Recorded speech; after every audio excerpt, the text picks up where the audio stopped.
आज जो हम विषय का चर्चा करने जा रहे हैं वो है सुख और दुख।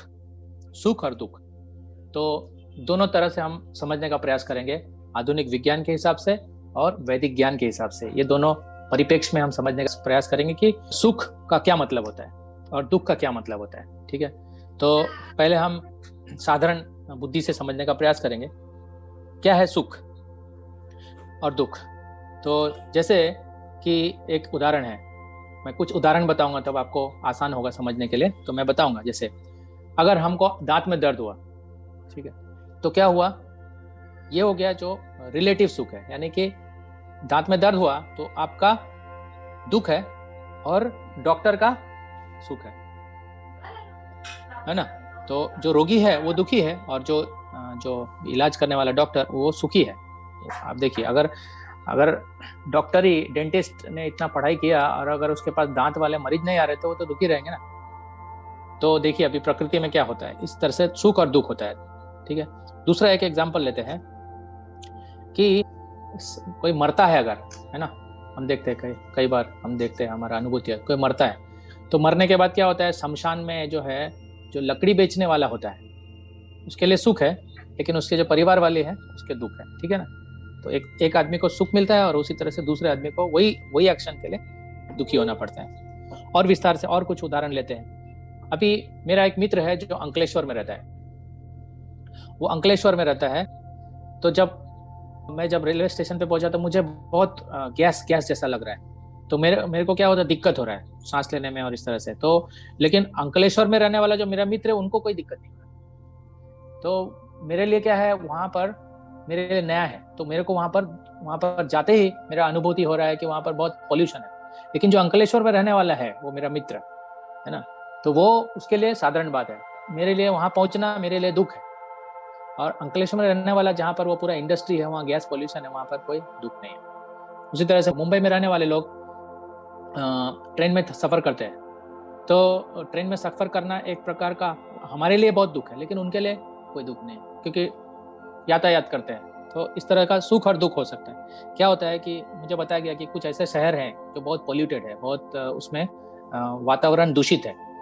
तो वहां पर रहने वाले लोगों के लिए वो आम बात है क्योंकि वो वहां पर उसको यूज टू हो गया, मतलब उनको कोई दिक्कत नहीं हो रहा है। लेकिन दूसरे लोगों के लिए जो पहली बार वहां जाते हैं तो वहां पर उनको दुख होगा।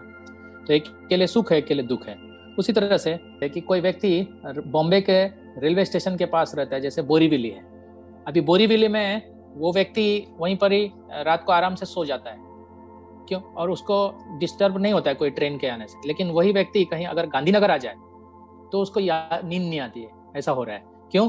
क्योंकि उसका जो वहां पे ट्रेन का वाइब्रेशन और ये सब आवाज उसमें वो सेट था।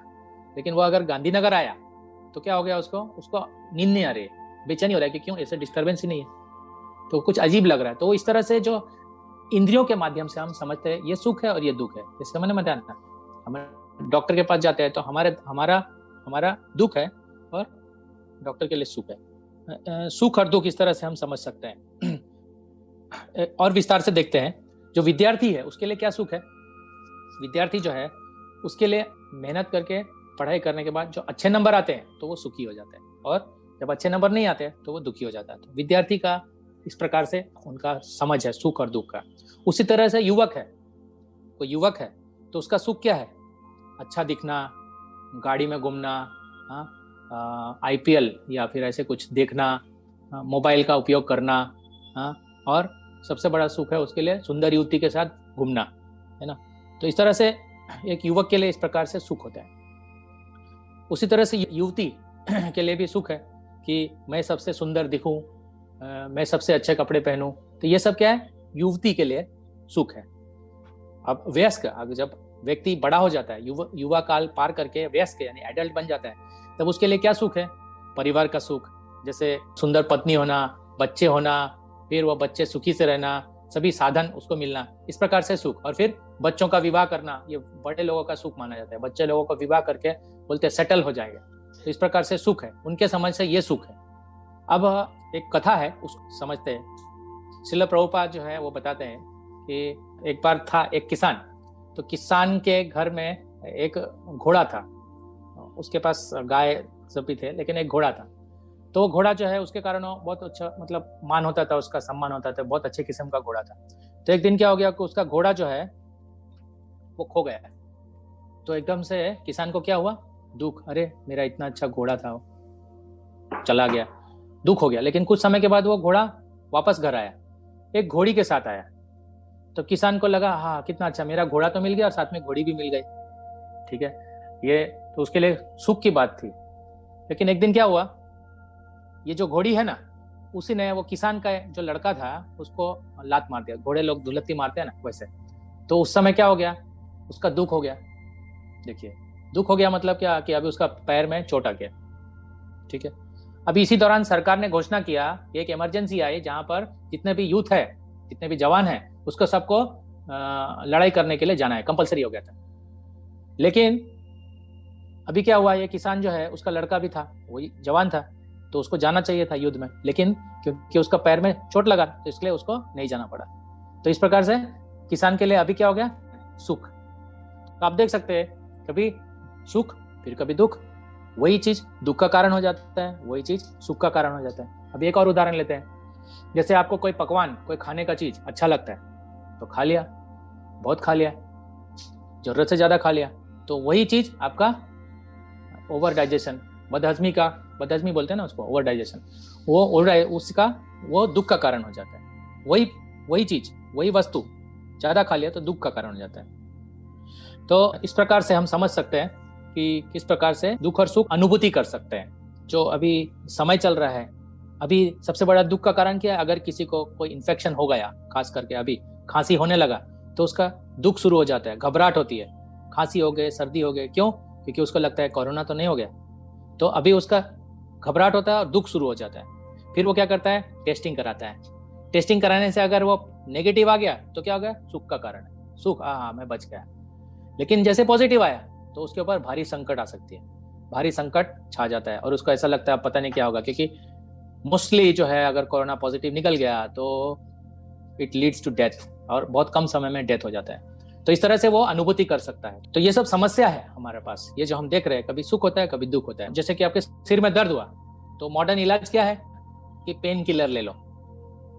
पेन किलर लेने से क्या होता है कि कुछ समय के लिए एक अपने शरीर में एक पदार्थ होता है, एंजाइम है, जिसको बोलते हैं प्रोस्टैग्लैंडिन, मेडिकल भाषा के हिसाब से प्रोस्टैग्लैंडिन। तो प्रोस्टैग्लैंडिन निकलना शुरू होता है, सिक्रीशन। जब ये पेन किलर लेते हैं तो प्रोस्टैग्लैंडिन सिक्रीशन बंद होता है। उसके कारण क्या होता है कि ऐसा लगता है हमें कि पेन खत्म हो गया, क्योंकि वो जो सिक्रीशन निकलता है उसको बंद करता है। तो मॉडर्न जो दवाई है वो क्या करता है कि जो बीमारी का कारण है उसको ठीक नहीं करता है, बीमारी का जो इफेक्ट है, यानी कि जो बीमारी का जो परिणाम है उसको, उसका इलाज करता है।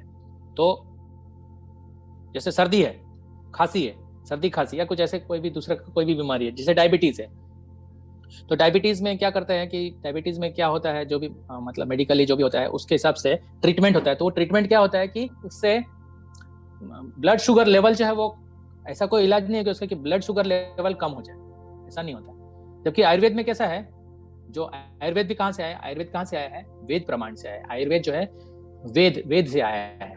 तो उसमें जो इलाज है वो दूसरा है। वो क्या करते हैं कि जो कारण है उसका इलाज होता है, लेकिन ये थोड़ा उसके लिए नियम पालन करना पड़ता है। लेकिन आधुनिक लोगों को नियम पालन करना पसंद नहीं है, उनको शॉर्ट टर्म में चाहिए रिजल्ट। कैसा, एक टैबलेट खा लिया, मेरा बीमारी दूर हो जाना चाहिए। सबको ऐसे ही लगता है, हर चीज फास्ट चाहिए। क्या चाहिए, फास्ट फूड, फास्ट मेडिसिन, और क्या होता है, फास्ट डेथ। सीधी सी बात है, ऐसा दिख रहा है, ठीक है। तो इसीलिए ज्यादा से ज्यादा आप देखिए मेडिकल जो है, मेडिकल जो एलोपैथी में ज्यादा से ज्यादा साइड इफेक्ट होता है। अभी जो ट्रीटमेंट चल रहा है सो कॉल्ड, हमने बताया कि सब लोग, दुनिया को पता है कि इस बीमारी का कोई इलाज नहीं है। फिर किस बात के लिए हमको एडमिट किया जाता है, किस बात के लिए फिर इतना सारा खर्चा होता है, सीधी सी बात है। लेकिन फिर भी लोग कराते हैं, पता नहीं क्यों। तो हर चीज का समाधान ढूंढना चाहता है आधुनिक व्यक्ति, आधुनिक समय में जो है हर चीज का सोल्यूशन चाहिए उसको, है ना। तो उसके लिए बीमारी ना हो उसका कोई उपाय नहीं बताया जाता है, लेकिन क्या है, बीमारी हो गए तो उसको इलाज कैसे करना उसको बताया जाता है। तो इसीलिए ज्यादा से ज्यादा आप देखिए हर एक एरिया में आपको दिखेगा हॉस्पिटल। देखा आपने हॉस्पिटल, पहले इतना नहीं था, आज देखो अभी हम यहाँ से जाते हैं थलतेज में तो एक कैंसर हॉस्पिटल है, जाइडस हॉस्पिटल, फिर और थोड़ा आगे जाते हैं तो HCG कैंसर हॉस्पिटल, तो आप देखिए हॉस्पिटल की संख्या बढ़ती जाती है, हर 2-2, 5-5 किलोमीटर में एक एक हॉस्पिटल है, और हम क्या कर रहे हैं? प्रगति। सोचने वाली बात है, क्या सही में प्रगति है? दुर्गति है ये। कैसे दुर्गति है? आधुनिक समय में लोग क्या करते हैं कि जो रूट कॉज है, जो जड़ है, उसके तरफ नहीं जाते हैं। क्या करते हैं? मैंने बताया कि जो कारण है उसको नहीं ढूंढते हैं, जो रिजल्ट आ गया उसके ऊपर ट्रीटमेंट चालू होता है ना। जैसे अभी इसके कारण क्या होता है, जो नियम पालन नहीं करना है, तो इसलिए सुबह उठना नहीं है, शरीर को कोई तकलीफ देना नहीं है, चलना नहीं है, खाना ऐसा है कि जो एकदम ऐसे फास्ट फूड खाना है, फास्ट फूड खाना है, लारी पे खाना है, तो कोई उसमें कोई शुद्धता नहीं होता है, तो आदमी बीमार पड़ जाता है। और क्या बीमारी होता है? ज्यादातर बीमारी कहाँ से होता है? हार्ट का, ब्लड से रिलेटेड होता है, क्योंकि शुद्ध खाना नहीं मिलता है। उसी तरह से खून की बीमारी होती है, और बाद में मन की बीमारी है, जैसा साइकेटिक, पागलपन जैसा। ज्यादा से ज्यादा लोग इसके ऊपर, इससे पीड़ित है, बीमारी से। हाँ, पता नहीं मुझे क्या होगा, शायद मैं मरने वाला हूँ, तो सब ज्यादा से ज्यादा लोग क्या करते हैं? साइकेट्रिस्ट के पास जाते हैं। आप देखिए, ये नंबर 1 रोग है अमेरिका में, इंडिया में भी बढ़ता जा रहा है। यह है प्रगति हमारा, ठीक है। तो आइए देखें कि वास्तव में कारण क्या है हमारे। ये जो है, ये जो हमने देखा है ना, सुख और दुख जो देखा, वो क्या हो गया? एक ज्यादा है, एक कम है, एक के पास है, एक के पास नहीं है। तो इस तरह का जो बदलता हुआ सुख और दुख जो है, इसको बोलते हैं रिलेटिव, है ना, है? वो बदलते रहता है समय के हिसाब से। लेकिन वास्तव में देखा जाए तो विचार करते हैं कि मुख्य जो दुख है, जो सबके लिए है और हमेशा रहेगा, चाहे आप कितना भी प्रगति कर ले, ये सतयुग में भी था, द्वापर युग में भी था, त्रेता युग में भी था, और कलयुग में भी है। और वो 4 समस्या है, वो हम समझेंगे तो हमें पता चलेगा कि वास्तविक में अभी जो हमें जो लगता है, जो दुख और सुख, वो वास्तव में क्षणिक है। और वो कैसे होता है? इंद्रियों के बोध से। भगवान गीता में बोलते हैं कि मात्र स्पर्शास्तु कौन्तेय शीतोष्ण सुख दुखदा आगामापाइनो नित्य तम स्थितिक्षस्व भारत। भगवान कृष्ण समझाते हैं गीता में कि जो भी सुख और दुख है, ये मौसम के बदलाव के हिसाब से होता रहता है, और इसके लिए व्यक्ति को अपना कर्तव्य छोड़ना नहीं है, कर्तव्य करते हुए ये समझ के आगे जाना है, भगवान के शिक्षा को लेते हुए ना। ये शिक्षा है, और भी बहुत सारी चीजें भगवान ये इंद्रियों के बोध से उत्पन्न होता है, ये जो दुख और सुख है। तो इसको तो हम समझ सकते हैं, इसको कुछ हद तक नियंत्रण भी कर सकते हैं। लेकिन ये जो 4 जो महान बड़ा दुख है, वो हम चर्चा करते हैं। तो पहला है जन्म का दुख। जन्म का दुख बहुत बड़ा दुख है, क्योंकि जैसे ही जीवात्मा जन्म लेता है तो वहां से उसको सजा शुरू होता है। 9 महीने तक वो गर्भ में रहता है, और उसका धीरे धीरे विकास होता है, और 9 महीने के बाद वो बाहर निकलता है। तो ये जन्म का पीड़ा बहुत दुखदायी है। दूसरा है मृत्यु का पीड़ा। मृत्यु का आपने सुना होगा। मृत्यु में सब कितना हम देखते हैं, कितने लोगों को मरते हुए देखते हैं, कितने लोग सांस नहीं ले पाते हैं, है ना, कितने लोग वेंटिलेटर पे चले जाते हैं, कितने लोग इस तरह से शरीर छोड़ देते हैं। तो मरने में कितना पीड़ा होता है। लेकिन अगर हम शास्त्र की दृष्टि से जाए तो पता चलेगा मरने में जो पीड़ा होती है, अगर हम वो जानेंगे तो मरने में पीड़ा बताया गया है इसमें गरुड़ पुराण में बताया गया है कि जब जीवात्मा मरता है तो उसको 40,000 बिच्छू एक साथ काटने का जो पीड़ा है वो महसूस होता है। कितना? 1 नहीं, 2 नहीं, 4 नहीं, 100 नहीं, 1000 नहीं, 40,000 बिच्छू एक साथ जब काटता है। किसी को तो पता नहीं है बिच्छू कैसे काटता है, जो गांव में रहे उनको शायद पता होगा। जब एक बिच्छू काटता है तो इतना तड़प होता है, तो अभी 40,000 बिच्छू काटेगा तो कितना तड़प होता है। तो उस तरह से ये मृत्यु होता है। उसी तरह से और एक पीड़ा है जरा मतलब बुढ़ापे का। जैसे जैसे हमारा उम्र बढ़ते जाता है, हम लोग का ऐसा सिस्टम है, हैप्पी बर्थडे मनाते हैं हम लोग, हैप्पी बर्थडे। 20 साल का हैप्पी बर्थडे, 21 साल का हैप्पी बर्थडे। लेकिन हैप्पी नहीं है, there is nothing like happy birthday. के लिए कोई हैप्पीनेस नहीं होना चाहिए, लेकिन लोग मना रहे। क्यों? क्योंकि वो भुलाना चाहते हैं कि ये जो समस्या को आंख बंद कर देना चाहते हैं। आंख बंद कर देना चाहिए, मतलब इसको समस्याओं से दूर भागना चाहते हैं। एक प्रकार का चिड़िया होता है, मुझे याद नहीं, शायद उसको ऑस्ट्रिच बोलते हैं। ऑस्ट्रिच, जो समस्या होता है ना, कभी ऐसा लगता है कि बहुत विपत्ति आने वाले, तो क्या करता है? आंख बंद कर लेता है, या फिर वो जो अपना सिर है ना, उसको रेत के अंदर डाल देता है। हाँ, ऐसा होता है। आपने देखा होगा बिल्ली को भी देखो आप, वो उसके पास भी समस्या होता है तो आंख बंद कर लेती है वो। लेकिन आंख बंद करने से समस्या का समाधान तो नहीं होता है। आंख बंद करना यानी समस्याओं से हट जाना, या समस्या से को नेग्लेक्ट करना, उसको बोलते हैं इग्नोरेंस, यानी तमोगुण, अज्ञान का एक प्रतीक है ये। समस्याओं को न समझना, समस्याओं को ध्यान नहीं देना और उसको नेग्लेक्ट करना। सोचते हैं हम लोग ऐसे है ना, आधुनिक समय, हाँ ठीक है चलेगा ना, कल देख लेंगे, जो होगा देखा जाएगा, ऐसे गाने भी बन जाते हैं इसी के ऊपर, जो होगा देखा जाएगा, ऐसे सब गाने बन जाते हैं। तो ऐसा नहीं है। जो बुद्धिमान व्यक्ति है, मैंने बताया बुद्धिमान व्यक्ति क्या समझता है, शास्त्र के दृष्टि से समझने का प्रयास करता है, क्योंकि शास्त्र में सब लिखित है, सब स्पष्ट है। तो ये जो बुढ़ापा में क्या होता है, जोड़ों में दर्द होता है, आंखों से दिखाई नहीं देता। अभी जब हम बोलते हैं आप सब लोग को कि आप ज्वाइन कीजिए, आज सुनिए आप, लेकिन बहुत लोग सोचते हैं अभी सुन के क्या फायदा, अभी तो बहुत उम्र है। लेकिन जब आपका उम्र होगा तो आप ऐसे बैठ नहीं पाएंगे। मैं जैसा बैठा हूँ अभी 90 डिग्री पर, ऐसा आसान नहीं हो बैठने के लिए जब हमारा उम्र और बढ़ेगा। अभी हमारे पास एनर्जी है, तो इसलिए हमको जानना चाहिए भगवान के विषय में, भगवान क्या कहना चाहते हैं। और भगवान ने इसीलिए हमारे लिए ही, हमारे फायदे के लिए बताया। तो आंख कमजोर होगी, भूखने लगेगी, सांस फूल जाता, ये सब होता है बुढ़ापे में। तो कितना तकलीफ होता है। और बुढ़ापे में क्या होता है, कोई मित्र नहीं होता है, कोई आसपास नहीं होता है। आजकल तो बहुत अच्छा है कि जो बूढ़े होते हैं माँ बाप, उसको क्या करते हैं, कहाँ डाल देते हैं, ओल्ड एज होम में डाल देते हैं। ऐसा हो रहा है। तो वहाँ पर भी कोई होता नहीं है बात करने वाला।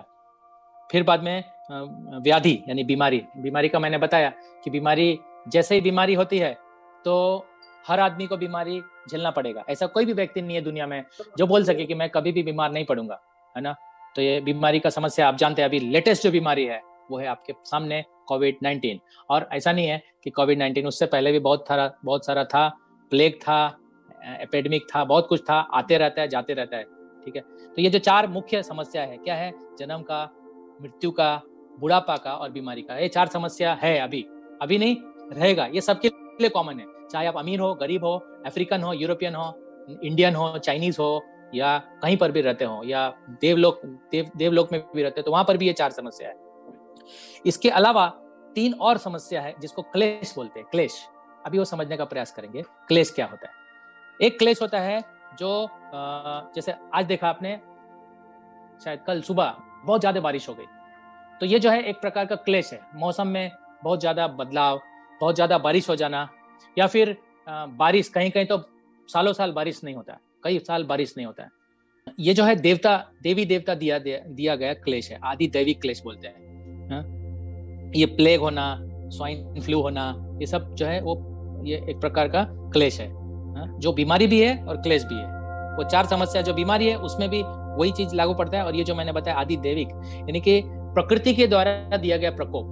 कभी कभी सुनामी आ जाता है, कभी कभी ग्लेशियर्स जो यूरोप में रहते हैं वो सबको मालूम होगा, वो ग्लेशियर्स जो है वो ठंडा बर्फ वो गिरता है। और हिमाचल में भी होता है, अपने यहाँ पर हिमाचल, गढ़वाल, ये सब जगह पर एकदम पहाड़ गिरने लगता है इस प्रकार से। तो ये प्रकृति के द्वारा दिया गया प्रकोप है। फिर आदि भौतिक मतलब एक जीव को दूसरे जीव के द्वारा दिया गया क्लेश। जैसे कि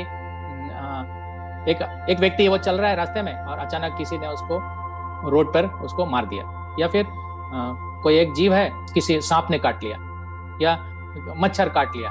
तो इस प्रकार से एक जीव दूसरे जीव को जो परेशानी देते हैं उसको बोलते हैं आदि भौतिक क्लेश। तो 4 समस्या, 4 जो मुख्य दुख है और 3 क्लेश है। तो ये आते रहेगा, चाहे कोई भी हो, कोई भी सरकार हो, कोई भी युग हो। हाँ, लेकिन इसका उपाय है। उपाय क्या है? ये सब कैसे उत्पन्न होता है? भगवान के नियम को नहीं मानने के कारण। तो भगवान ने इसका बहुत उदाहरण दिया हुआ है कि ये सब जो है मेरी प्रकृति है, प्रकृति कैसे कार्य करती है।